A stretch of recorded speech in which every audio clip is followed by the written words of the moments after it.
Hello, hello! Welcome back to Brenda's Books. Thank you so much for coming back to listen to more of Sara's War. If you would like to follow Brenda's Books online, I am on Facebook, Instagram, and Twitter.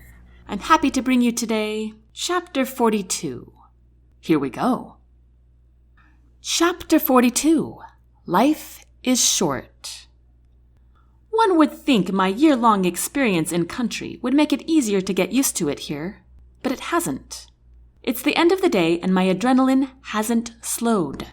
Even though most of the patients don't have serious injuries, I still worry about them. I'm especially worried about those who haven't responded with any sort of emotional awareness yet. I thought they were just tired this morning, but they haven't seemed to improve all day. My anxiety only increases when I overhear a conversation between two male soldiers as I'm bandaging up one of their ankles. "How long do you think Colonel Haskins will survive being on the front lines?" "I don't know," the second soldier answers. "His dad lasted quite a few years. Maybe he will too. From what I hear, his dad was better at war strategy, but the colonel is a master at spy work." "Oh yeah? But he probably can't be a spy himself, right? He's too recognizable." "Yeah, but he's been in special forces. He knows how to sneak around." I realize my hands are shaking, so I clench and unclench my fingers as I walk to the small table a few feet away. Randy stands on the other side, filling a syringe. I fumble through a box of pins looking for the right size for the soldier's bandage. My breathing squeezes into shallow pants. I focus on filling my lungs like a balloon. Randy places a hand on my arm. "Calm down, Sara. Soldiers just like to talk." I nod and take another deep breath before heading back to the ankle-wounded soldier to pin his bandage together. I sigh in relief as the two stay quiet for the moment. I step over to the second soldier and begin patching up a cut near his eye. Colonel Haskins has to be an easy target, though, don't you think? I mean, one look through the binoculars in the right direction and there's no missing him. I clench my teeth and rip off an extra piece of gauze from the soldier's face. He flinches and looks up at me in surprise. "Don't talk about the colonel that way," I order. "What way?" he asks, exasperated. "There's nothing wrong with what I said." "I still didn't like it," I tell him. My pulse rises and races through my chest. The soldier gives me a patronizing look. "Oh, that's right. You and the colonel—" "I didn't like it either," booms a big voice from the other side of the room. We both look over in that direction. There stands Jack, tall and erect. He glares at the soldier by my side. The soldier is suddenly baffled, obviously surprised by Jack's presence. I beg your pardon, sir," he stutters. "Say that to the doctor," Jack commands. Surprise smears the soldier's face. He sighs and peers up at me. "I beg your pardon, doctor," he mumbles, looking embarrassed. Jack walks slowly toward us as he speaks. "Your life might be in the doctor's hands someday. It's not a good idea to make her upset. Don't you think?" Jack quotes the last three words, mimicking the soldier's tone. It's so subtle but poignant at the same time. Underneath his controlled mask, I see fire in his expression. It appears Jack really didn't like what the soldier said. The soldier sighs and looks away. "I asked you a question," Jack says in an even tone. The soldier looks back at the colonel. "No, sir." Jack is still glaring at him. "Don't ever talk back to the doctor again. Do you understand me?" "Yes, sir," says the soldier. Wow, the way Jack can make anyone squirm sends chills down my spine. It's not like the soldier had been that bad. I want to say something, but no words come to mind. All is silent in the bomb shelter. I think everyone stopped what they were doing to listen to this encounter. I'm hyper-aware of how hot my cheeks are. My legs itch with the temptation to run away. Jack walks around the shelter casually, examining our medical setups. My nurses pretend to busy themselves again, and some forced small talk sprinkles the room. I finish patching up the two soldiers, and both of them immediately hop off their chairs. I focus on breathing in and out again as I gather up extra gauze and pins. I spin around to go put them away and nearly plow right into Jack, who's standing in front of me now. I stifle a gasp. "Good work in here, Doctor," Jack says to me. "Oh, thank you, Colonel." Jack nods, then promptly strides in the direction of the open hatch. I watch him walk away, then pull himself up and out of the shelter with unspeakable ease. Randy steps to my side. "You okay?" He only said 5 words to me. "Yeah, I noticed that. But you rejected him. What do you expect him to do?" "I don't know," I answer. Randy gives my shoulder a squeeze. "It'll be fine." "You're the first doctor I've met who has good handwriting," Randy says to me as he leans over to peek at my patient's notes. I tap my papers on my fold-out desk to straighten the pile.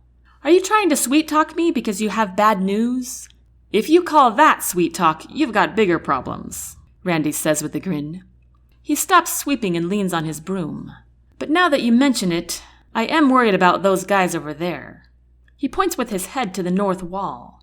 I know who he speaks of without even looking at them. Tim and Jake. A freckled dusty blonde and an olive-skinned brunette. "I know," I say, scratching my neck. I turn to face Randy. "But Tim is not going to lose his foot. I promise." "And Jake's hearing loss?" I swallow hard. "It's permanent, I'm afraid." Randy rubs a hand down his face. He stares at the 2 young privates with devastation in his eyes. "They're your friends, aren't they?" I say softly. Randy nods, his eyes still on them. "Then you focus on them today, okay?"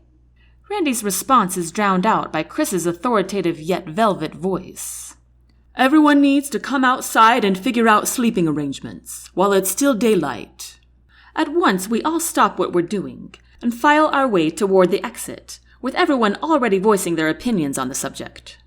It's crazy to me that a group who works so well together in combat can have such a heated debate over who sleeps where. The evening breeze raises the hairs on my neck. I shiver and rub my arms to keep off the chill. The captain receives an important call and ends up leaving the group, stripping any hope for order with this discussion. So rather than waste my time listening to endless arguments, I decide to hop down to the bomb shelter and continue with my preparations to save Tim's foot. They can put me in whatever tent they want. I could care less who I bunk with. I think. When I come back outside, all disagreements have ceased. Then I spot Captain Barnett, and I'm no longer surprised. Everything seems to be settled, with one exception. I have nowhere to sleep. This tent is full, that tent is full, oh, and that other tent is full.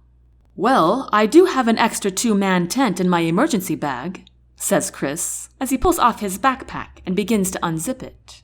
"You need that for emergencies," I tell him. "I don't need it and you do, so take it," he insists. He hands me a navy blue duffel bag, along with a faded blue tarp. The tent poles clink together as I take the bag from his hands. "Thank you, Captain." "My pleasure," he says in his thick, rich voice.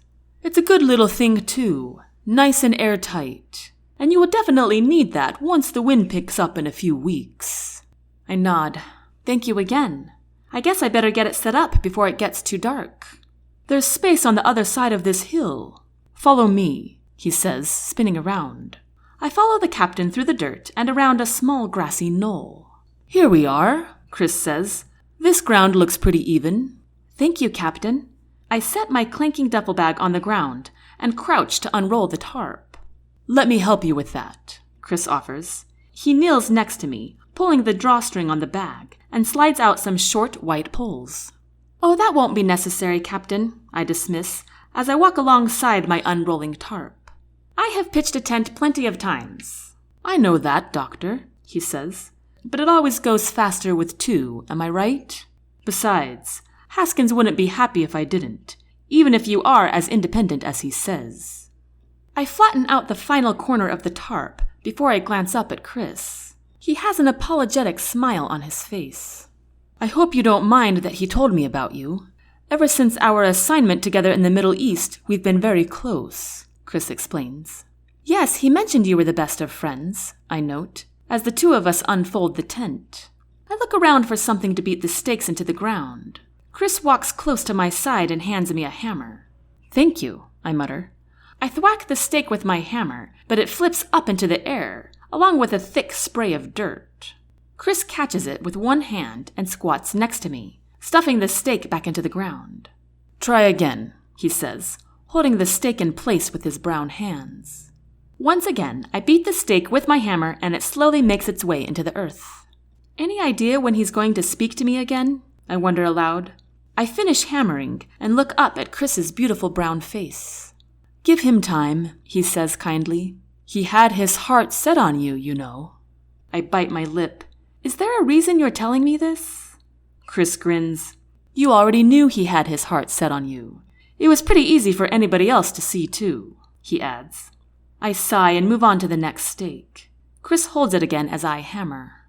"So, why did you break it off with him, Sara?" It feels strange that he's calling me by my first name, but I guess he can if he wants to.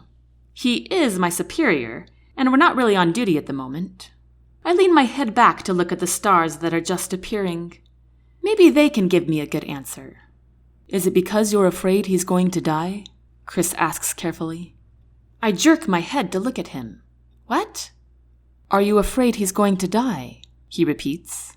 I try not to think about that, I admit. Chris nods and we move on to the next steak. This time when he speaks, his voice is lower and even richer than normal. "Everybody gets taken at different times, Sara, but you can't let that stop you from living life." His words prick me to the very center. Part of me wants to explain everything so he can understand. But when I think that I'm not living life, I find that even my own sound reasons don't seem nearly as logical as they once did. I sense Chris's eyes on me, and I meet his solemn gaze. "You're brave, Sara, and life is short. Take it for all it's worth." This conversation is making me think too much. I smile wryly. "Yes, Captain," I say. He smiles back. "And the Colonel asked me to escort you to his tent when we're finished here. He has some difficult news to share with you." And that concludes Chapter 42. Thank you so much for listening to Sara's War. I really appreciate it, you guys. And I hope you come back next Thursday for Chapter 43, which is called The Jag. If you want to find out more about Brenda's books, you can visit brendasbooks.net. Until next time, take care.